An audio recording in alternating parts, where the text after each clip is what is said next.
కీర్తనలు 92వ అధ్యాయం 1వ వచనం నుంచి 7వ వచనం వరకు. యెహోవాను స్తుతించుట మంచిది, మహోన్నతుడా నీ నామమును కీర్తించుట మంచిది. ఉదయమున నీ కృపను, ప్రతి రాత్రి నీ విశ్వాస్యతను 10 తంతుల స్వర మండలముతోనూ గంభీర ధ్వనిగల సితారాతోనూ ప్రచురించుట మంచిది. ఎందుకనగా యెహోవా నీ కార్యము చేత నీవు నన్ను సంతోషపరచుచున్నావు. నీ చేతి పనులను బట్టి నేను ఉత్సహించుచున్నాను. యెహోవా నీ కార్యములు ఎంత దొడ్డవి, నీ ఆలోచనలు అతి గంభీరములు. పశుప్రాయులు వాటిని గ్రహింపరు, అవివేకులు వివేచింపరు. నిత్య నాశనము నొందుటకే గదా భక్తిహీనులు గడ్డివలే చిగుర్చుదురు, చెడు పనులు చేయువారందరూ పుష్పించుదురు. ఈ కీర్తనలో ఒక్కన విశ్రాంతి దినమునకు తగిన కీర్తన అని వ్రాయబడినది. కనుక ఇది విశ్రాంతి దినమున సమాజ మందిరాలలో యూదులు పాడేటువంటి కీర్తన. తర్వాత ఈ విశ్రాంతి దినము అనే దానికి మాటలోనే అర్థం అంటే విశ్రాంతి తీసుకునేటువంటి దినమున, లేక పాత నిబంధన ప్రకారంగా దేవుని ఆరాధించి స్తుతించేటువంటి దినమని. విశ్రాంతి దినం అనేటువంటిది ఈ దేవుని ఆరాధించుటకు తీసుకునేటువంటి నిర్ణయించబడినటువంటి దినం. ఆరాధించుటకు, స్తుతించుటకు నియమించబడినటువంటి ఆ విశ్రాంతి దేనికి గుర్తుగా ఉంటున్నదంటే, ఇప్పుడు మనం చేసేటువంటి ఆరాధన రాబోయే దినాలలో సమస్త కార్యములను ముగించి దేవుడు విశ్రమించినటువంటి సందర్భంగా ఆదికాండంలో చెప్పబడిందో, అది మరలా సృష్టి అంతటిలో కూడా ఇప్పుడు జరుగుతున్న విషయాలన్నిటినీ దేవుడు తను ముందుగా నిర్ణయించి ఉంచినటువంటి ఒక క్రమములోనికి తీసుకొచ్చినప్పుడు ఆ సృష్టి యావత్తు విడుదల పొంది మనుషుడు దేవుడు నియమించినటువంటి ఉద్దేశ ప్రకారంగా జీవించగలిగేటువంటి స్థితిలోనికి తీసుకొని రాబడినప్పుడు మనుషులందరూ పొందబోయేటువంటి విశ్రాంతికి సూచనగా ఉన్నటువంటిది ఈ విశ్రాంతి దినం. అది ఇప్పుడు మనం 6 రోజులు పనిచేసి 7వ రోజున విశ్రాంతి నొందటం అనేటువంటిది, ఇప్పుడు ప్రభువును మనం స్తుతిస్తున్నాం. కానీ ఆ స్తుతి ఆరాధన అనేటువంటిది దేనికి సాదృశ్యంగా ఉన్నది అంటే, మరలా మన ప్రభు అయిన యేసుక్రీస్తు రెండవసారి ప్రత్యక్షమై మహిమలో ఆయన భూమి మీద ఈ రాజ్యాన్ని స్థాపించి తండ్రి యొక్క ఉద్దేశ ప్రకారంగా మనుషుడు మరి ఆకాశంలో ఉన్నటువంటి ప్రతి పక్షి, ఆకాశంలో ఉన్న ప్రతి దాని మీదను, భూమి మీద ఉన్నటువంటి ప్రతి జీవచరము మీదను, నీటిలో ఉన్నటువంటి ప్రతి జలచరము మీదను, అన్నిటి మీద ఈ 3 విభాగాలలో కూడా దేవుడు మనుషుని ద్వారా ఏలేటువంటి సమయం వచ్చినప్పుడు తండ్రి అయినటువంటి దేవుడు విశ్రాంతిని పొందబోతున్నాడు.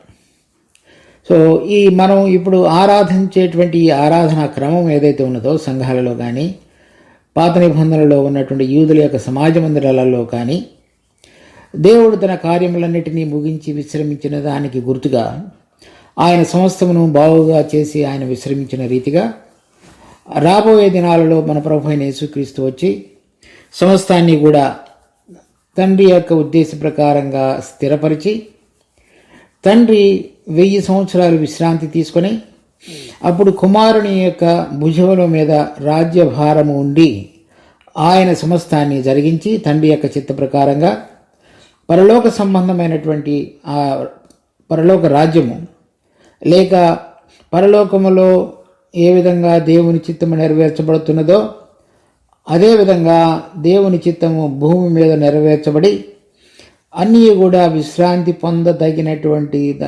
పొందబోయేటువంటి దానికి సూచనగా ఇప్పుడు మనం విశ్రాంతి దినాన్ని ఆచరించి మనము స్తుతి ఆరాధనలో పాలు పొందేవారంగా ఉన్నాం.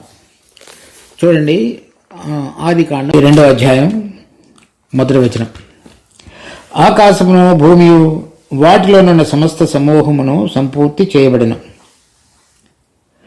దేవుడు తాను చేసిన పని 7వ దినములోగా సంపూర్తి చేసి తాను చేసిన పని అంతటి నుండి 7వ దినమున విశ్రమించిన.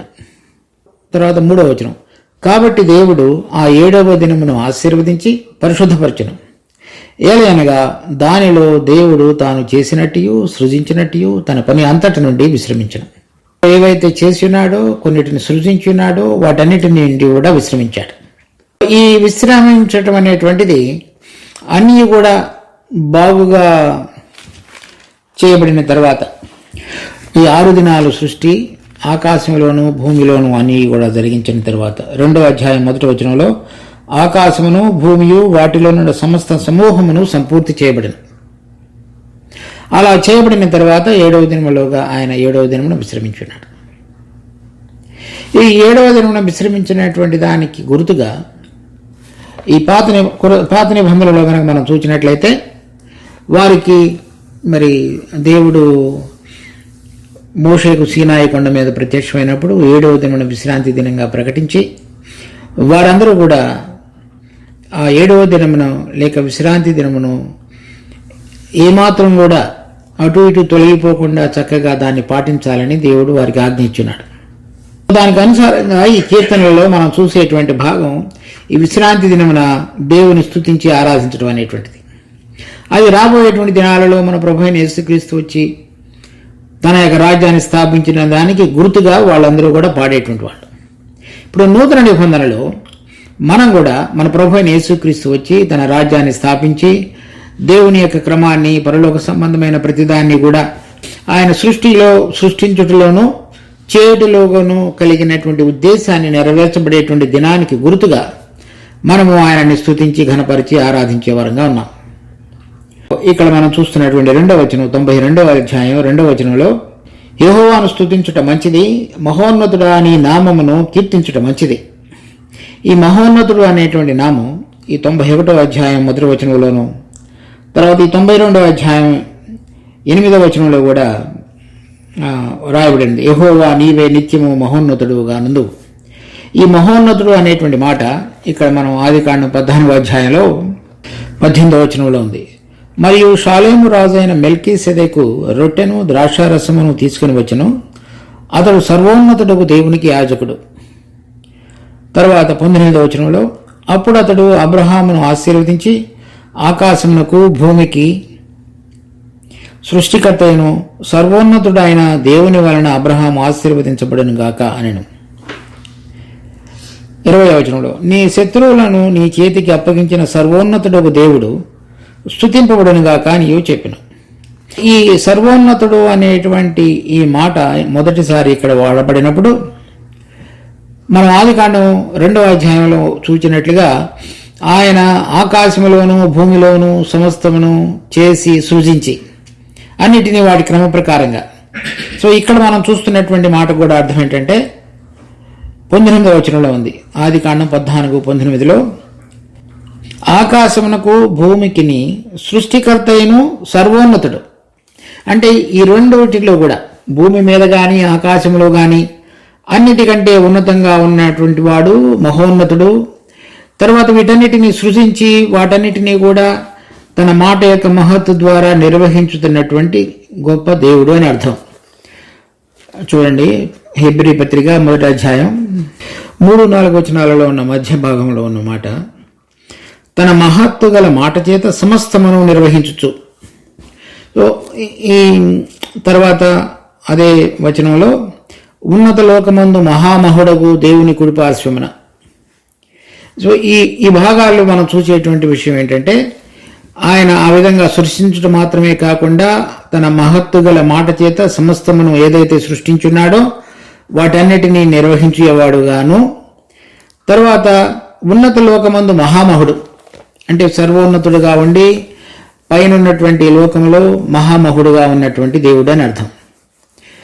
అంటే అన్నిటికంటే ఉన్నతంగా ఉన్నవాడు, సృజించినవాడు, వాటన్నిటిని ఏలుతున్నవాడు, వాటన్నిటిలో కూడా అందరికంటే పైగా ఉన్నటువంటి దేవుడు. అటువంటి దేవుడు ఆయన యొక్క ఉద్దేశ ప్రకారంగా సమస్తమును నిర్వహించబోయేటువంటి రాబోయే దినాలలో జరిగే కార్యంలో దానికి గుర్తుగా జరిగినప్పుడు ఎటువంటి విశ్రాంతిని ఒక విశ్వాసి ప్రభువును యథార్థంగా ఎరిగి ఆయన రాకడ కొరకు ఎదురు చూస్తూ ఆయన రాజ్యం వారి హృదయాలలోనూ ఇప్పుడు రాబోయే తరంలో ప్రత్యక్షంగాను కనబడబోయేటువంటి దాని కొరకే ఎదురు చూస్తున్నటువంటి బిడ్డలు పాడేటువంటి పాట అని అర్థం. దాంట్లో చూడండి 3వ వచనంలో, ఉదయమున నీ కృపను, ప్రతి రాత్రి నీ విశ్వాస్యతను. ప్రతి ఉదయకాలంన అటువంటి ఆ విశ్రాంతి కొరకు ఇప్పుడు తన హృదయంలో దేవుని యొక్క విశ్రాంతిని, నెమ్మదిని, తర్వాత రాబోయే తరాలలో ప్రభు వచ్చినప్పుడు స్థాపించబోయేటువంటి నిజమైనటువంటి విశ్రాంతిని ఎదురు చూచేటువంటి బిడ్డలు వారు ఉదయమున నీ కృపను, అంటే దేవుడు మనుషుని సృష్టించి తర్వాత అతని పక్షంగా, ఆ మనిషి పక్షంగా దేవుడికి కలిగినటువంటి ఉద్దేశాలన్నింటినీ గనక మనం చూచినట్లయితే వాటి యొక్క కొలబద్ద లేక అవి ఎటువంటివిగా ఉన్నాయో గనక మనం గమనించుకున్నట్లయితే అది దేవుని కృప అని మనం చెప్పవచ్చు. ఒక మనిషి మరి ఈ లోకంలో ఉన్నటువంటి మట్టితో చేయబడి దేవుని యొక్క ఊపిరి చేత ప్రాణం కలిగిన వాడుగా చేయబడి ఈ లోకంలో జీవించుతున్నటువంటి వ్యక్తి దేవుడు కోరుతున్నటువంటి పరలోక సంబంధమైన విషయాలలో ఆశీర్వదించబడి దాని కొరకు సిద్ధపరచబడుతున్నటువంటి ఆ దేవుని యొక్క ప్రణాళిక అనేటువంటిది దేవుని యొక్క కృప. ఇక్కడ మనం దేవుడు సృష్టించినప్పుడు ఏ సృష్టిలో కూడా, సృష్టించబడిన దేనిలో కూడా ఆయన జీవవాయువుని మనిషి యొక్క నాసికారంధ్రాలలో ఊదినట్లుగా ఊదలేదు. తర్వాత అతనిలో ఒక ఆత్మను ఉంచి దేవుడు స్వయంగా సంబంధం కలిగి ఉండగలిగినటువంటి రీతిగా మనిషిని సృష్టించున్నాడు. అలా సృష్టించి ఉంచటం మాత్రమే కాకుండా రాబోయే దినాలలో ఆయనతో పాటుగా సంబంధం కలిగి ఉండగలిగేటువంటి ఒక ప్రణాళికను మనుషుని పక్షంగా రచించి దానిని నెరవేర్చేటువంటి కార్యమంతటిలో కూడా నిమగ్నుడై ఉన్నాడు.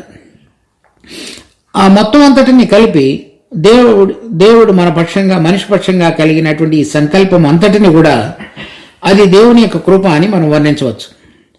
ఆ కృపలో భాగంగానే మనలను ఆయన మన పాపాల ఊబిలో నుంచి మనము బయటికి రాలేనటువంటి స్థితిలో నుంచి మనలను బయటికి తీసుకురాగలిగినటువంటిది దేవుని యొక్క కృప. అలా బయటికి రాగలిగిన తరువాత దేవుని యొక్క ఉద్దేశానుసారంగా ఈ మట్టి దేహంతో జీవించుతూ ఈ లోకంలో ఉంటున్నప్పటికీ పరలోకంలోనూ ఎవరు సమీపింపరాని తేజస్సులో ఉన్నటువంటి మహామహుడు, సర్వోన్నతుడైనటువంటి దేవుని యొక్క ఆత్మ ద్వారా మన ఆత్మలో సంబంధం కలిగి దేవుని యొక్క తలంపులు, ఉద్దేశాలు గ్రహించగలిగేటట్లుగా చేయబడినటువంటిది కూడా దేవుని కృప.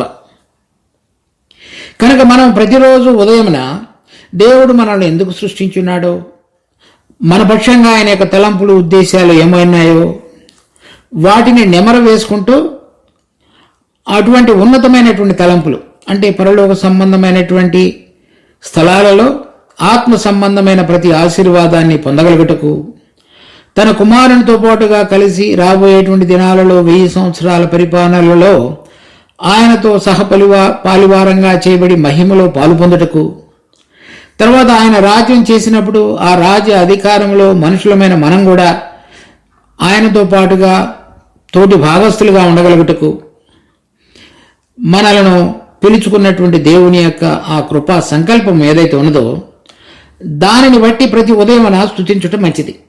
మనిషి ఈ లోకంలో పొందినటువంటి ప్రతిదాని విషయంలో కూడా ఎంతో ఆనందించి సంతోషించేవాడుగా ఉంటాడు. కానీ ఇక్కడ కీర్తనకర్త రాబోతున్నటువంటి మహిమ కలిగిన ప్రభు యొక్క విశ్రాంతి దినంతో కూడినటువంటి రాజ్యాన్ని, దానిలో పాలు పొందటానికి దేవుడు ఉచితంగా రక్షణ ఇచ్చుట మాత్రమే కాకుండా ఆ కృప ద్వారా దినదినము ఆ రాజ్యంలో ప్రవేశించటానికి అవసరమైనటువంటి ప్రభు అయిన యేసుక్రీస్తు యొక్క మరి పరలోక జీవము మనలో ఏలగలిగేటట్లుగా చేసేటువంటిది ఆయన యొక్క కృపా బాహుల్యం. చూడండి, రోమాపత్రిక 5వ అధ్యాయం 17వ వచనం. మరణము ఒకని అపరాధం మూలమున వచ్చినదై ఆ ఒకని ద్వారానే ఏలినేడల కృపా బాహుల్యము అను నీతి దానమును పొందువారు జీవము గలవారై మరి నిశ్చయముగా యేసుక్రీస్తు అను ఒకని ద్వారానే ఏలుదురు. సో మొట్టమొదటిగా మనుషుడైనటువంటి సృష్టించబడిన ఆదాము చేసినటువంటి అపరాధాన్ని బట్టి మనందరం కూడా పాపం ద్వారా మరణం వచ్చి ఆ మరణం మనందరం మీద ఏలి ఉండగా ఇప్పుడు ప్రభువైన యేసుక్రీస్తు మనందరి కొరకు మరణము రుచి చూచినందున ఆయన తిరిగి లేవనెత్తబడుట చేత దేవుడు మనకు ఉచితంగా అనుగ్రహించినటువంటి ఆ జీవము, ఆయన యందు విశ్వసించడం ద్వారా పొందినటువంటి జీవము, ఆయన యొక్క కృపా బాహుళ్యము చేత, అంటే ఆ జీవాన్ని పొందటం మాత్రమే కాకుండా ఆ జీవం మనలో ఏలగలిగేటట్లుగా చేయటం అనేటువంటిది, అది ఒకటి కాదు. అంటే ఆ కృప యొక్క ఇంకా బహు ముఖాల మనలో పని చేయగలిగేటట్లుగా చేసి, మనలో పాపము మరణాన్ని తీసుకొస్తున్నటువంటి పాత సంబంధమైన జీవానికి బదులుగా ప్రభువైన యేసుక్రీస్తు యొక్క మృతులలో నుంచి లేపబడిన పరలోక సంబంధమైన దేవుని యొక్క జీవం మనలో పనిచేయగలిగేటట్లుగా చేయబడినటువంటిది ఆయన యొక్క కృపా బాహుళ్యం. మొదటిలో మనలో ఉన్నటువంటి ఆదామును పోలినటువంటి జీవాన్ని బట్టి మనిషి దేవుడి యొక్క పరలోక సంబంధమైనటువంటి ఉద్దేశాలను ఆయన కృప ద్వారా ప్రణాళికలో కలిగి ఉన్నప్పటికీ మనిషి అందుకోలేడు వాటిని. కానీ వాటిని అందుకోగలిగేటట్లుగా కృప ద్వారా మనము ఆ నూతన జీవం కలిగి నడుచుకొనగలిగేటట్లుగా ఆయన యందు విశ్వాసం ఉంచి యథార్థమైన హృదయంతో రాబోయే దినాలలో ఆయన జరిగించబోయేటువంటి ఆ పరలోక సంబంధమైన కార్యాన్ని మన కొరకై ఆయన కృపా బాహుళ్యం ద్వారా తీర్చి ఉన్నాడు. ఈ కీర్తనకర్త ఏం చెప్తున్నాడంటే, ప్రతి ఉదయమున నీ కృపను గుర్తు చేసుకున్నట, అంటే అటువంటి ప్రణాళిక నా పక్షంగా కలిగి ఉన్నావు, ఆ విధంగా జీవించగలగటానికి చేయవలసినటువంటి ప్రతి ఏర్పాటును నా కొరకు చేసి ఉన్నావు. నాలో ఉన్నటువంటి ఆదాము సంబంధమైనటువంటి ఈ జీవానికి బదులుగా మృతులలో నుంచి లేచిన మీ కుమారుడైన యేసుక్రీస్తు యొక్క జీవం ద్వారా నేను నడవగలగటానికి కావలసినటువంటి కృపను నాకు ప్రసాదించున్నావు. తర్వాత రాత్రి కాలంలో నీ విశ్వాస్యతను, అనగా ఈ ఉదయం అంతా నేను లేచిన తరువాత నీ పరలోక సంబంధమైన ప్రణాళిక ప్రకారంగా జీవించగలుగుతూ, ఆ జీవించేటువంటి సమయంలో నా బలహీనతలన్నిటిలో కూడా నీ బలాన్ని చూపించి నీ నమ్మకత్వం చొప్పున నన్ను నడిపించిన దాన్ని బట్టి నేను మరలా ఈ సాయంకాల సమయమున ఈ పగలంతటిలో నాకు మంచి కాపరిగా ఉండి నీ యొక్క పరలోక సంబంధమైన ప్రణాళిక చొప్పున నీలో నేను నిలిచి ఉండి విశ్రాంతిని అనుభవిస్తూ రాబోతున్నటువంటి విశ్రాంతి కొరకు ఎదురు చూస్తూ ఉండగలిగినటువంటి జీవితం యొక్క అనుభవాన్ని గుర్తు చేసుకుంటూ సాయంకాలమున నీ విశ్వాస్యతను బట్టి నీకు వందనాలు చెల్లించేవాడుగా ఉన్నాను. తర్వాత ఏం చెప్తున్నాడంటే, 10 తంతుల స్వరమండలముతోనూ గంభీర ధ్వనిగల సితారాతోనూ ప్రచురించటం మంచిది. ఇప్పుడు చాలామంది ఈ పాత నిబంధనలో దావీదు ఈ సంగీత వాయిద్యాలు, మరి ఈ సితారా 10 తంతుల స్వరమండలం, వీటన్నిటిని వాడి ఉన్నాడు దేవుని స్తుతించడానికి. కనుక మనం కూడా అటువంటి వాటితోటే స్తుతించి ఆరాధించవచ్చు అని అనేక మంది యొక్క భావన. అందుకనే మనం చాలా చోట్ల దేవుని సంఘాలని పిలువబడేటువంటి వాటన్నిటిలో కూడా ఈ సంగీతానికి ఎంతో ప్రాముఖ్యం ఇవ్వబడింది. కానీ ఈ కీర్తనకారుడు యొక్క ఉద్దేశం ఈ 10 తంతుల సితారా అనగాన 10 తంతుల వాయిద్యములతో లేక సితారాతో అంటే అర్థం ఈ వాయిద్యాన్ని లేక సంగీతాన్ని బయటపరిచేటువంటి ఒక వస్తువులని కాదు అర్థం. మనలో ఉన్నటువంటి దేవుడు ఎప్పుడైతే జీవవాయువుని మనిషిలో ఊదినాడో జీవించు ప్రాణిగా చేయబడ్డాడు. కానీ విశ్వాసులుగా ఉన్నవారు ప్రభువైన యేసుక్రీస్తులో కనుక ఉన్నట్లయితే క్రీస్తు జీవింపచేయు ఆత్మ ఆయన, అంటే మనలో తీసుకుని ఇవ్వబడినటువంటి ఆ జీవం ఏదైతే ఉన్నదో ప్రభు అయినటువంటిది, ఆ జీవము ఆత్మ ద్వారా జీవించగలిగేటట్లుగా చేసేటువంటిది దేవుడు మన కొరకే మార్గాన్ని తెచ్చున్నాడు. ప్రభు ఏం చెప్పినాడంటే, ఈ లోకంలో ఉండగా దేవుడు ఆత్మ కనుక ఆయనను ఆరాధించువారు ఆత్మలోనూ సత్యములోనూ ఆరాధించవలను. ఈ 10 తంతుల సితారా, 10 తంతుల వాద్యములతోనూ స్వరమండలంతోనూ గంభీర ధ్వనిగల సితారా, ఈ వాయిద్యాలన్నీ కూడా దేనికి గుర్తుగా ఉన్నాయంటే, దేవుడు ఆత్మ కనుక ఆరాధించి స్తుతించేటువంటి మనందరం కూడా ఈ ఆత్మలో స్తుతించాలనేది కోరుతున్నాడు. ప్రభు అయిన యేసుక్రీస్తును ఎరగక మునుపు, నూతనంగా మనం జన్మించక మునుపు, పరలోకం నుంచి ఆయన ఆత్మ మనలను తాకక మునుపు మన ఆత్మ ఈ లోక సంబంధమైనదిగా జీవిస్తూ వచ్చాడు. ఎప్పుడైతే పరలోక సంబంధమైనటువంటి వెలుగు ద్వారా మన కన్నులు తెరవబడ్డాయో, ఆయన ఆత్మ మనలను తాకి ఉన్నాడో, మనం ఆయనను చూడగలిగి ఉన్నామో, ఆయన స్వరాన్ని వినగలిగి ఉన్నామో, అప్పుడు మన ఆత్మ వెలిగించబడింది. వెలిగించబడిన తరువాత మనలో నుంచి వచ్చేటువంటి ఆ 10 తంతుల స్వరమండలం ఏమై ఉండాలి? దేవుడు ఆత్మ కనుక ఆ ఆత్మ ద్వారా గనక మనం వెలిగించబడినట్లయితే ఆయనకు సంబంధించినటువంటి వెలుగు అనేటువంటిది మనలో ఆత్మలో వెలిగించబడినటువంటి ఉత్సాహంతో పాడేటువంటి పాట. కనుక మనం ఈ వాయిద్యాలు 10 తంతుల మరి స్వరమండలం కానీ సితారా కానీ ఇవన్నీ కూడా ఒక మనిషి ప్రాణానికి సేద తీర్చడానికి పనికొచ్చేటువంటి వాయిద్యాలుగా కాకుండా ఆత్మలో నిజమైనటువంటి సంబంధంలోనికి రాగలిగి ఆయన యొక్క మహోన్నతను, పరిశుద్ధతను, ప్రభావాన్ని చూడగలిగినటువంటి ఆత్మ సంబంధమైన కన్నులు కలిగి ఆత్మలో మనం ఆరాధించగలిగినట్లయితే ఆ 10 తంతుల స్వరమండలం కానీ గంభీరమైనటువంటి సితారా కానీ అవుతాయి. అలా కాని పక్షంలో ఆత్మలో కనుక మనం నిజమైన విధంగా ప్రభువుని ఏ విధంగా ఎరగాలో, ఆయన పరిశుద్ధత విషయంలో, ప్రభావం విషయంలో, తర్వాత ఆయన కలిగినటువంటి అధికార విషయంలో వాటన్నిటి యొక్క అనుభవంలోనికి రాగలిగి ఆత్మలో సరైన విధంగా కనుక మనం ఆరాధించగలిగినట్లయితే అది ఆ 10 తంతుల స్వరమండలం అవుతుంది. మనలో ఉన్నటువంటి ఇంద్రియాలన్నీ కూడా శరీరంలో కనబడుతున్న కళ్ళు, చెవి, ముక్కు, నోరు, చేతులు ఇవన్నీ ఇంద్రియాలు.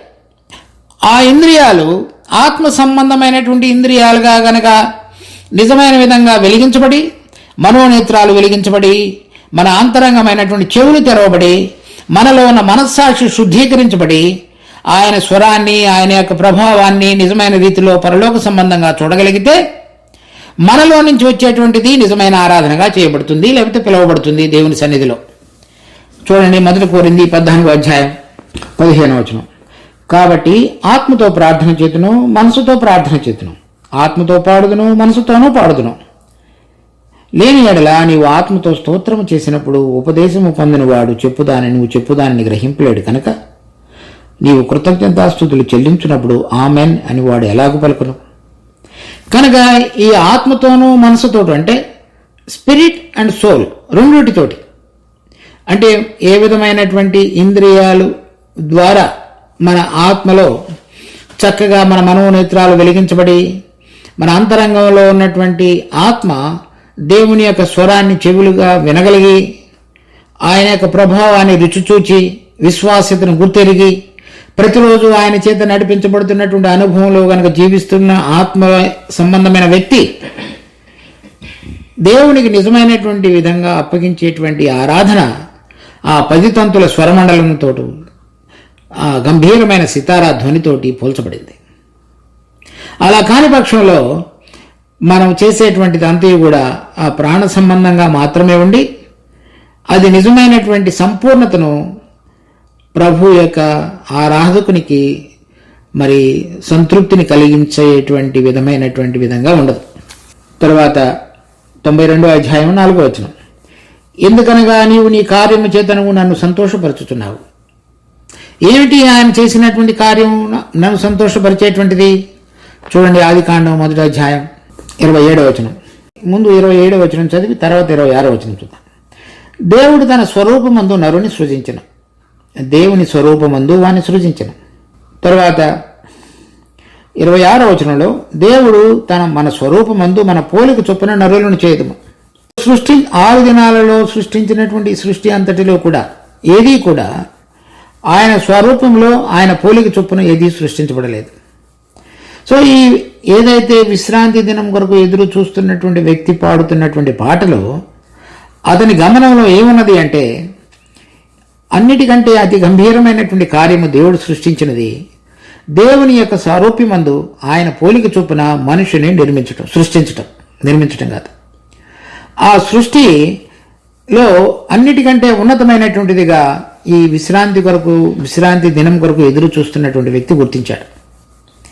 అంటే నేను దేవుని యొక్క స్వరూపమందు ఆయన పోలిక చొప్పున సృష్టించబడినటువంటి వాడను. తర్వాత రెండవది 28వ వచనంలో దేవుడు వారిని ఆశీర్వదించును, ఎట్లనగా మీరు ఫలించి అభివృద్ధి పొంది విస్తరించి భూమిని నిండించి దానిని లోపరుచుకున్నది. సముద్రపు చేపలను, ఆకాశ పక్షులను, భూమి మీద ప్రాకు ప్రతి జీవిని ఏలుడని వారితో చెప్పెను. అలా సృష్టించడం మాత్రమే కాకుండా ఆకాశ పక్షులు, భూమి మీద ప్రాకు ప్రతి జీవి, తర్వాత సముద్రపు చేపలు, వీటన్నిటి మీద ఏలేటువంటి అధికారాన్ని కూడా దేవుడు మనిషికి అప్పగించాడు. ఆ మనిషిని సృష్టించుటలో దేవుని పోలికన చొప్పున, దేవుని స్వారూప్యములో, అంటే దేవుని యొక్క ఏవైతే వీటన్నిటినీ అధికారం చేయటానికి దేవునిలో ఎటువంటి విధమైనటువంటి అధికారాన్ని నిర్వహించేటువంటి శక్తి ఉన్నదో ఆ శక్తిని ఆయన ఊదినటువంటి ఆ జీవవాయువులో, ఆ దేవుని యొక్క పోలికలో మనిషిలో ఉంచున్నాడు.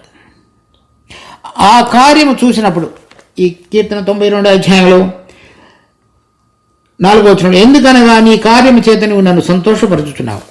కనుక ఈ సృష్టి అంతటిలో కూడా ఎవరికి అటువంటి ఘనత, ఆధిక్యత దేవుడు అనుగ్రహించలేదు. కనుక నీ కార్యాన్ని నీవు నీ సారూప్యములో నీ పోలిక చొప్పున చేయటం మాత్రమే కాకుండా ఈ సృష్టి అంతటి మీద కూడా ఏలగలిగేటువంటి అధికారాన్ని కూడా నువ్వు నాకు అప్పగించి ఉండగా దానిని బట్టి నేను నిన్ను ఘనపరుస్తున్నాను. తర్వాత నీ చేతి పనులను బట్టి నేను ఉత్సహించుతున్నాను. అనగా మరి సృష్టించబడినటువంటి సముద్రంలో ఉన్న చేపలు కానీ, ఆకాశంలో ఉన్న పక్షులు కానీ, భూమి మీద ఉన్నటువంటి ప్రతి జీవి కానీ, వాటన్నిటిని బట్టి నేను చూసినప్పుడు వాటన్నిటిని నేను సరైన విధంగా ఏలగలగడానికి అవసరమైనటువంటి పగలు వెలుగు కలిగి ఉండటానికి సూర్యుడు, రాత్రి చీకటిలో ప్రకాశించడానికి ఇవ్వబడిన చంద్రుడు, తర్వాత ఆహారంగా ఇవ్వబడినటువంటి ప్రతి మొక్క భూమి మీద, పచ్చని ప్రతి చెట్టు, తర్వాత అవసరమైనటువంటి నీరు, గాలి, అవన్నీ కూడా నేను చూసినప్పుడు నేను వీటన్నిటిని బట్టి కూడా ఎంతో సంతోషించుతున్నాను. నీ యొక్క ఆ కార్యములు, నీ చేతి పనులను బట్టి నేను ఉత్సహించుతున్నాను. నేను ఆ విధంగా రాబోయే దినాలలో విశ్రాంతిని పొందగలగటానికి ముందుగానే నువ్వు నీ ప్రణాళికను రచించి వాటన్నిటిని కూడా చక్కగా సృష్టించి ఉంచుచావు. 5వ వచనం, యెహోవా నీ కార్యములు ఎంత దొడ్డవి, నీ ఆలోచనలు అతి గంభీరములు. వాటిని నేను సరైన విధంగా ఎరగగలిగేటువంటి తేలికగా నా యొక్క హృదయం లేదు. కానీ ఇప్పుడు నీ యొక్క వెలుగును నాకు ప్రసాదించి పరలోక సంబంధమైనటువంటి తాకిడి చేత భూలోకములో ఉన్నటువంటి నన్ను తాకి ఆ వెలుగును ప్రసాదించి నీ యొక్క ఉద్దేశాలు నా పక్షంగా ఏమున్నాయో వాటిని తెలియపరిచినప్పుడు అవి ఎంతో గంభీరంగా ఉన్నాయి, అవి ఎంతో దొడ్డవిగా ఉన్నాయి. ఇప్పుడు భూలోకంలో మాత్రమే కాకుండా రాబోయేటువంటి దినాలలో పరలోక సంబంధమైన స్థలాలలో నీ కుమారుడు రాజ్యం చేసేటువంటి సమయంలో మనిషిగా ఈ లోకంలో సృష్టించబడిన నేను మార్పు చెంది నీ కుమారునితో కూడా మహిమలో ఉండి పరలోక సంబంధమైనటువంటి స్థలాలలో రాజ్యం చేయబోయేటువంటి గొప్ప ఘనతను, ఆధిక్యతను కూడా నాకు అనుగ్రహించున్నావు. అది ఎంతో గంభీరమైనది కనుక నేను నీకు వందనాలు చెల్లిస్తున్నాను. 6వ వచనం, పశుప్రాయులు వాటిని గ్రహింపరు, అవివేకులు వివేచింపరు. అంటే పశువులో దేవుడు ఊదినటువంటి జీవవాయువు లేదు. మనిషిని సృష్టించినప్పుడు మాత్రమే దేవుడు మనిషిని దేవుని పోలిక చొప్పున, దేవుని సారూప్యంలో సృష్టించాడు. పశువులు ఆ విధంగా సృష్టించబడలేదు. ఒక మనిషి దేవుని యొక్క సారూప్యంలో సృష్టించబడి దేవునితో సంబంధం కలిగి ఉండటానికి అతనిలో ఉంచబడినటువంటి జీవాత్మ ఏదైతే అంతరంగంలో, మనిషి యొక్క అంతరంగంలో ఉంచబడిందో అది దేవునితో సంబంధం లేకుండా జీవించినప్పుడు మనిషి పశువుగా జీవించేవాడుగా ఉన్నాడు. పశువులు ఏం చేస్తాయి? తిని తాగి నిద్రపోతాయి. లేక ఎటువంటి సృష్టికర్త ఎందుకు సృష్టించున్నాడనేటువంటి గమనం లేకుండా ఉండేటువంటి జీవితం. కనుక ఈలోక సంబంధమైనటువంటి ఆశీర్వాదాలు లేక మేలులతో తృప్తిపరచబడి వారు వాటిలో ఆనందించేటువంటి వారుగా ఉన్నారు. కనుక అటువంటి వారు నీ కార్యములను వివేచించరు. ఎందుకనగా యోబు చెప్తున్నాడు ఒక చోట చూడండి, యోబు గ్రంథం 32వ అధ్యాయం 8వ వచనం, ఆయనను నరులలో ఆత్మ ఒకటి ఉన్నది, సర్వశక్తుడకు దేవుని ఊపిరి వారికి వివేచన కలుగజేయను. మరి ఈ నరుని సృష్టించి అంతరంగంలో జీవాత్మను ఉంచినటువంటి దేవుడని మనం జకరియా పుస్తకం 12వ అధ్యాయం 1వ వచనంలో చదువుతున్నాం. తర్వాత ఈ యోబు 32వ అధ్యాయం 8వ వచనంలో ఏం చెప్తున్నా అంటే, నరుని యొక్క ఆయనను నరులలో ఆత్మ ఒకటి ఉన్నది, అది దేవుడించినది. ఆ ఆత్మ సర్వశక్తుడకు దేవుని ఊపిరి ద్వారా దానికి వివేచన కలిగి నడిపించబడుతుంది. సో ఇక్కడ మనం చదువుతున్నటువంటి 92వ అధ్యాయం 6వ వచనంలో పశుప్రాయులు అనగా దేవుని యొక్క ఆత్మ లేక ఆయన ఊపిరి చేత వివేకాన్ని పొంది దేవుడు సృష్టించినటువంటి సృష్టి యొక్క ఉద్దేశాన్ని, ఆ గంభీరమైన తలంపులను, ఆయన మన పక్షంగా చూపించేటువంటి ఆ కృపా బాహుళ్యాన్ని, ఆ కృప ప్రణాళికను మనం అందుకోవడానికి అవసరమైనటువంటి విధంగా రోజు నడిపిస్తూ ఆయన యొక్క విశ్వాసతను మన పక్షంగా చూపించే దానిని గ్రహించలేని స్థితిలో మనిషి జీవించేవాడుగా ఉన్నాడు. కనుక ఆ సర్వశక్తిని యొక్క ఊపిరి నాకు ఆయన జీవం వివేచన ఇచ్చిండగా, ఆ వివేచనలో నేను సృష్టించబడినటువంటి ఉద్దేశం, తర్వాత వెలిగించబడి ఆయన యొక్క జీవం ద్వారా నడవడానికి కావలసిన కృపా బాహుళ్యము, ఆ కృపా బాహుళ్యములో నిలిచి ఉండటానికి అవసరమైనటువంటి ఆయన యొక్క విశ్వాస్యత, వాటన్నిటినీ గ్రహించలేనటువంటి స్థితిలో చాలామంది మరి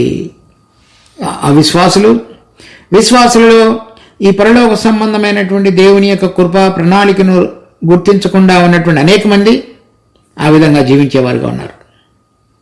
అది ఎంతో దుఃఖకరమైనటువంటి స్థితి. 7వ వచనం, నిత్య నాశనము నొందుటకే కదా భక్తిహీనులు గడ్డి వలె చిగుర్చుదురు, చెడు పనులు చేయి వారందరూ పుష్పించుదురు. ఈ లోకంలో వారికి కలిగినటువంటి ఈ మట్టి దేహాలతో శ్రమించి పనిచేసి తెలివిగా మనం ఈ లోకంలో ఎంతగానో స్థిరపరచబడి ఉన్నామని అనుకుంటూ జీవించే జీవితం అంతా కూడా ఒక గడ్డి వలె చిగుర్చి ఒక పువ్వు పూసినట్లుగా పూసి కొంతకాలం తర్వాత ఆ గడ్డి ఎండిపోయి పువ్వు వాడిపోయినటువంటి రీతిలో ఒక మనుషుని జీవితంలోనికి వారు తమంతట తాముగా మరల్చుకునేవారుగా ఉన్నారు. కనుక దేవుడు మనం అటువంటి స్థితిలో నుంచి బయటికి రాగలిగి సరైన విధంగా ఆయన ఊపిరి చేత వివేచన కలిగి ఆయన ఉద్దేశాలను గ్రహించి రాబోతున్న మహిమ కలిగినటువంటి ఆయన యొక్క విశ్రాంతి దినాన్ని ప్రకటించగలిగే ఆ రాజ్యం కొరకు ఎదురు చూస్తూ ఆ 10 తంతుల మరి వాద్యములు అనుగ్రహించేటువంటి మన యొక్క ఆత్మ ప్రాణ శరీర సంబంధమైనటువంటి ప్రతి దానిని ఆయన యొక్క వివేచన ద్వారా గుర్తిరిగి ఆరాధించగలిగి విశ్రాంతి దినమున పాడగలిగినటువంటి పాట దేవునికి ఎంతో అంగీకారయోగ్యంగా చేయబడుతుంది. దేవుడి వాక్యమును ఆశీర్వదించును గాక. మా జీవం కలిగిన తండ్రి, మీ కృపలో మాకు అనుగ్రహించిన ఈ వాక్య భాగాన్ని బట్టి ఎంతో వందనాలు. దీన్ని మా కొరకి ఆశీర్వదించి మేము అటువంటి అనుభవంలో జీవించగలుగుటకు ప్రతిరోజు ఉదయమున నీ యొక్క కృపను మేము గుర్తు చేసుకుంటూ నీవు మీ కృప ద్వారా మా కొరకే రచించినటువంటి ఆ ప్రణాళికలోనికి ఎదురు చూస్తూ నీ యొక్క విశ్వాస్యతను కోరుకుంటూ నీ నమ్మకత్వం చొప్పున మమ్మల్ని నడిపించి నీ యొక్క ప్రణాళికలో మేము సిద్ధపరచబడి లేవనెత్తబడగలుగుటకు కావలసినటువంటి ధన్యతను మాకు అనుగ్రహించమని, మరి అనేక మంది ఈ లోకంలో దేవుడు లేకుండా ఉన్నటువంటి జీవితంలో నుంచి మేము బయటికి రాగలిగి నిజమైన విధంగా మిమ్మల్ని ఎరిగి ఉంటే మీ సంకల్పాలు, మీ చేతి పనులు, మీ ఉద్దేశాలు, మరి మిమ్మల్ని మీ సారూప్యములో సృష్టించినటువంటి ఆ ఉన్నతమైన తలంపు మేము గ్రహించి ఆ ప్రకారంగా జీవించగలగటానికి మీ యొక్క కృపను మా మీద ఉచితంగా మరోసారి కుమ్మరించి నడిపించమని వేడుకుంటూ మా రక్షకుడు ప్రభు అయిన యేసునామమున అడిగి వేడుకుంటున్నాం తండ్రి.